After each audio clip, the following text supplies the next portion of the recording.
Assalamualaikum warahmatullahi wabarakatuh. Baiklah, kami dari kelompok 7 akan menjelaskan hasil diskusi kami, yang mana anggotanya ada Ajeng Pratiwi Jatmiko, ada Saika Kaisa Sadesta, ada saya sendiri juga Ilham Said, ada Mentari Soleha, dan ada Funfika Lufitasari. Baiklah, untuk penjelasan pertama akan dijelaskan oleh rekan saya.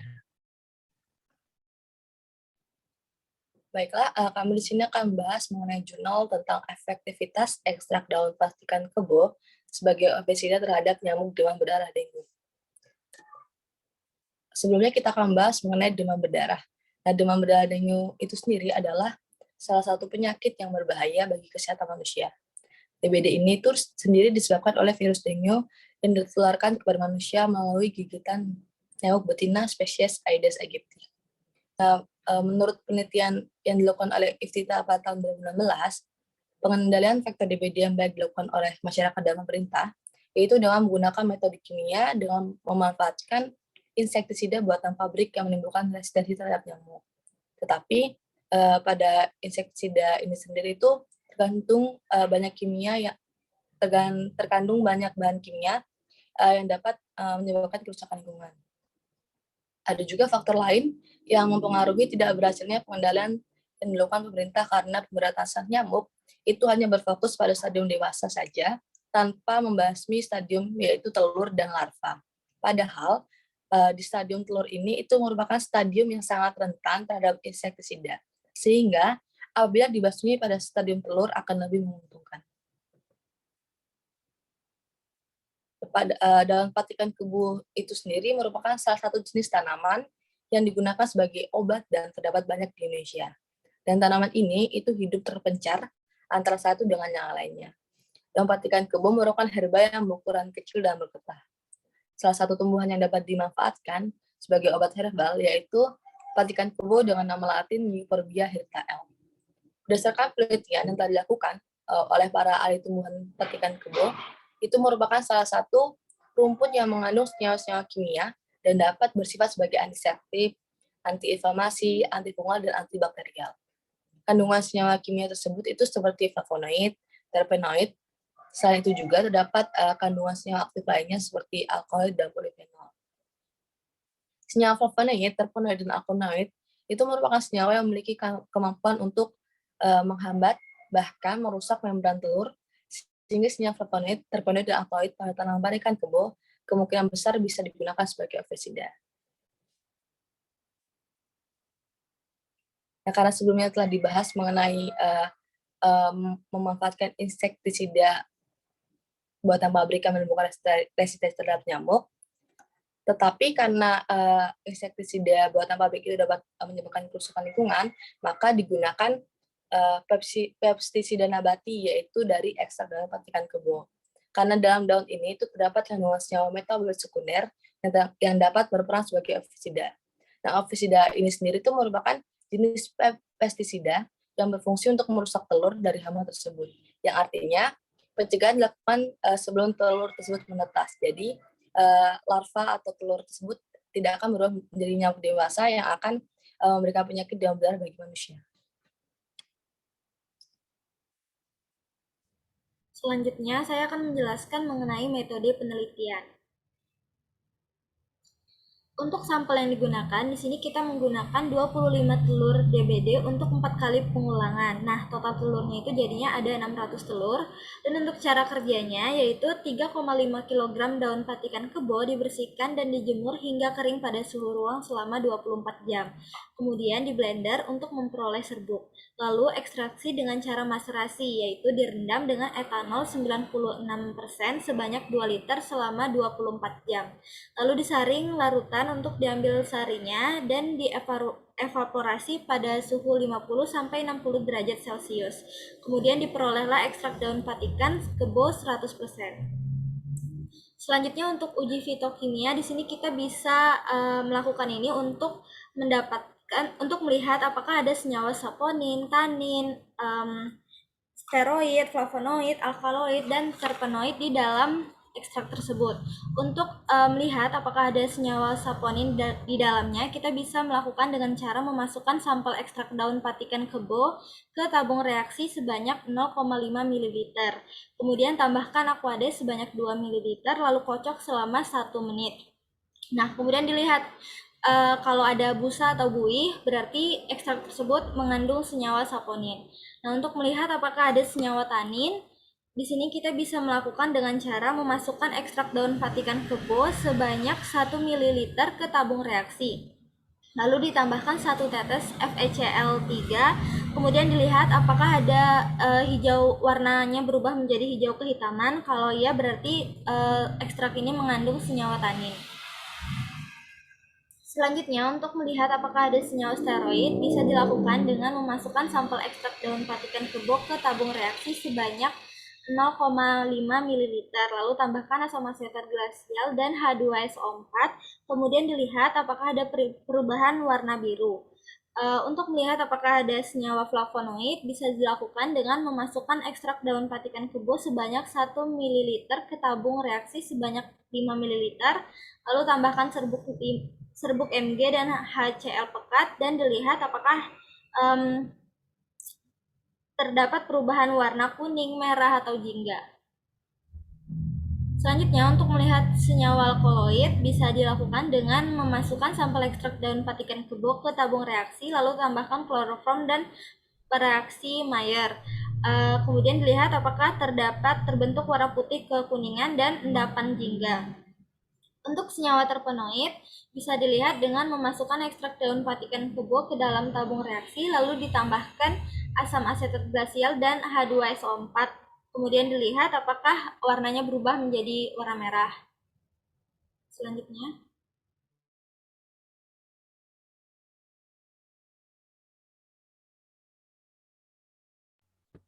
Baiklah, saya akan menjelaskan tentang hasil dari penelitian ini. Berdasarkan uji fitokimia yang telah dilakukan pada daun patikan kebo, mengandung senyawa metabolit yang disajikan pada tabel berikut ini. Untuk senyawa metabolit saponin, menggunakan reaksi Aquades. Hasilnya positif, berarti terdapat senyawa metabolit pada ekstrak daun patikan kebo ini.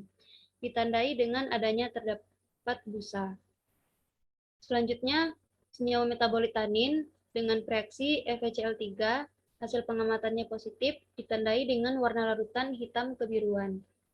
Lalu steroid dengan reaksi asam asetat glasial ditambah H2SO4, hasil pengamatannya negatif, dengan ditandai sampel tidak berubah menjadi warna biru.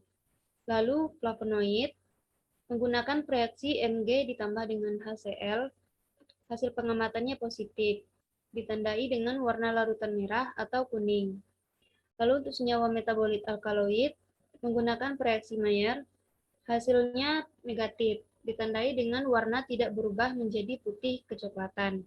Dan yang terakhir, senyawa metabolit terpenoid, menggunakan reaksi asam asetat glasial ditambah H2SO4, hasil pengamatannya positif, ditandai dengan warna sampel berubah menjadi merah atau kuning.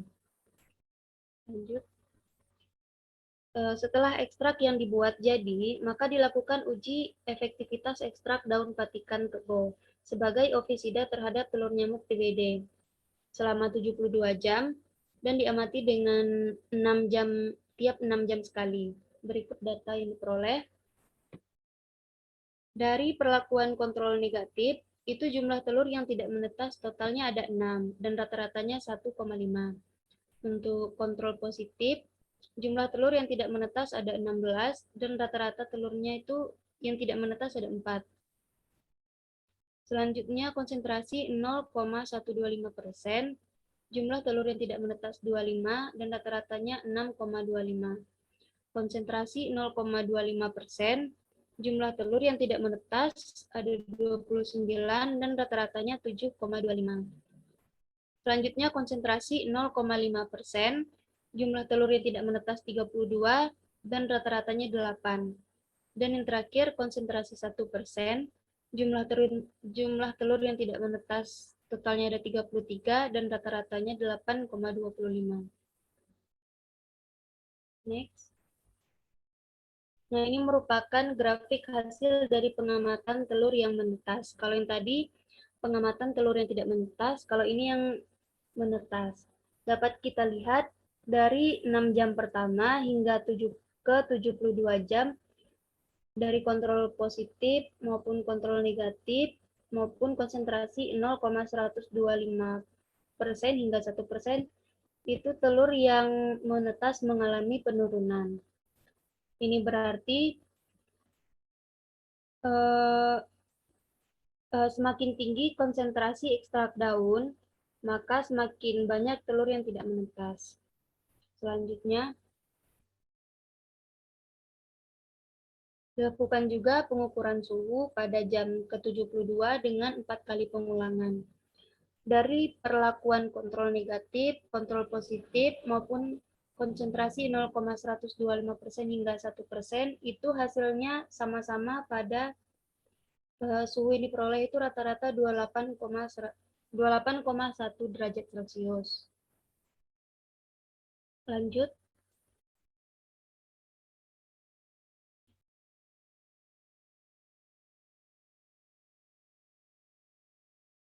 Ini untuk pengukuran pH-nya. Untuk pengukuran pH-nya dari perlakuan kontrol negatif diperoleh pH rata-ratanya mencapai 7. Lalu untuk kontrol positif diperoleh pH rata-ratanya 6,28. Untuk konsentrasi 0,125%, pH rata-rata itu mencapai 6,16, konsentrasi 0,25%, pH-nya itu mencapai 6,33, konsentrasi 0,5%, pH-nya mencapai 6,50, dan yang terakhir konsentrasi 1%, diperoleh pH-nya mencapai 6,79. Baik, selanjutnya pembahasan hasil akan dibacakan oleh rekan saya.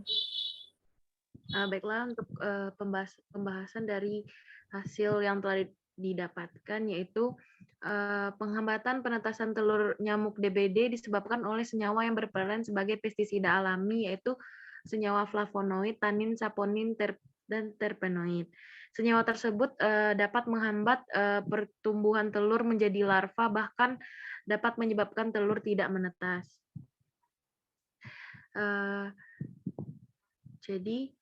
Jadi mekanismenya itu senyawa metabolit masuk dengan cara melalui titik-titik poligonal pada cangkang telur.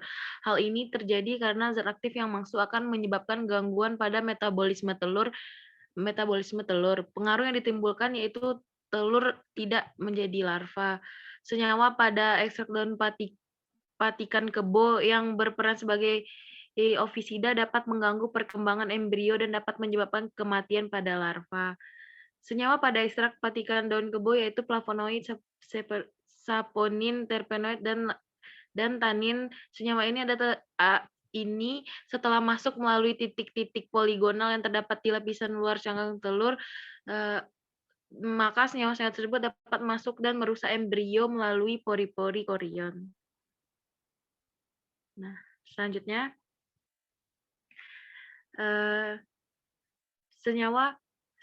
selain senyawa metabolit, pada penelitian ini suhu juga berpengaruh terhadap penetasan telur nyamuk DBD, yaitu suhu normalnya 27 sampai 32 derajat Celcius. Nah, pada penelitian ini suhu mengalami perubahan dari 6 jam sampai 72 jam pengamatan. Jadi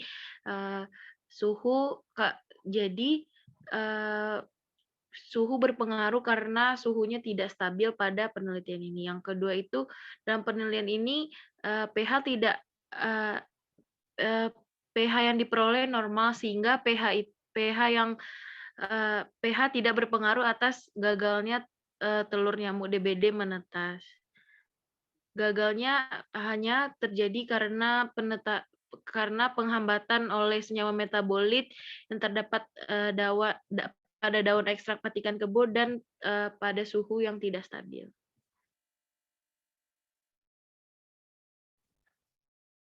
Baiklah, saya akan memberikan tentang kesimpulan. Dari hasil pembahasan yang telah dijelaskan oleh rekan saya, Adapun kesimpulan yang kami dapatkan adalah ekstrak daun petikan kebo atau Euphorbia hirta L bisa dipakai untuk ofisida atau sebagai penghancur sel telur ke telur nyamuk DBD atau Aedes aegypti dengan konsentrasi 0,125% sampai 1%. Selain itu ada semakin tinggi konsentrasi ekstrak daun petikan kebo yang dipakai maka akan semakin banyak telur yang tidak menetas. Ada yang lainnya itu senyawa yang terdapat pada ekstrak daun petikan kebo seperti senyawa metabolit yang dapat merusak membran sel telur yaitu saponin. Gagalnya penetasan telur nyamuk DBD pada penelitian ini dipengaruhi oleh senyawa metabolit yang terdapat pada ekstrak dan juga keadaan suhu yang tidak stabil. Baiklah, sekian dari presentasi kelompok kami. Apabila ada kekurangan, kami mohon maaf. Wassalamualaikum warahmatullahi wabarakatuh.